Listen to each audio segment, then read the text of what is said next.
Շարունակելով ծանոթությունը, ասեմ, որ աջ կողմում գտնվում են գույները, եթե օբյեկտը ակտիվ է, որևէ օբյեկտը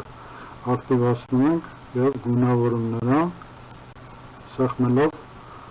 գույների վրա, ձախ կլիկով ներկում ենք ներսը, աջ կլիկով դրսի եզրագծերը,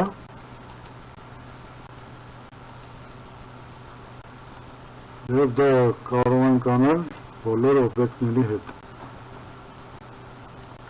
Եթե մեզ գույն պետք չի, ընտրում ենք ամենաառաջինը, որը որ սպիտակի մեջ կարմիր գիծ է։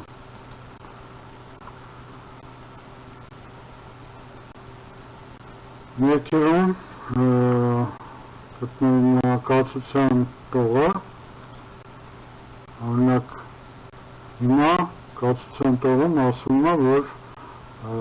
մեր օբյեկտները չունեն գույն, տեսեք սպիտակը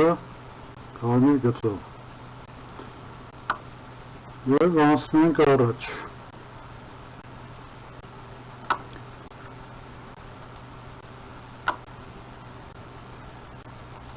Գծերի մասին տեղեկություններ, տեսեք, որ մենյուներում որտեղ որ կա սև փոքր սլակ, այդ մենյուները բացվող են, բայց սրա մասին մի քիչ ուշ։ Մենակ ասեմ, որ երկրորդ գործիքը ֆորման, օրինակ օգտագործելով քառակուսի, կարող անկյունները կլորացնենք, օգտագործելով հետևյալ կերպ։ Ձախ կլիկով իրան շարժենք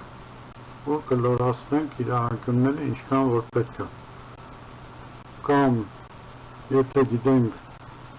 անկյունի չափը, գրենք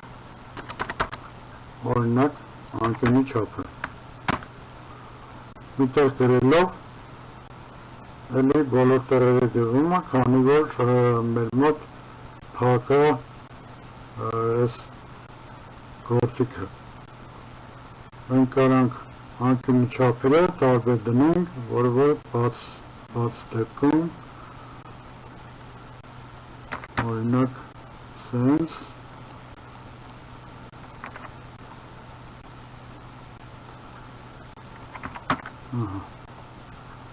այս կարգի։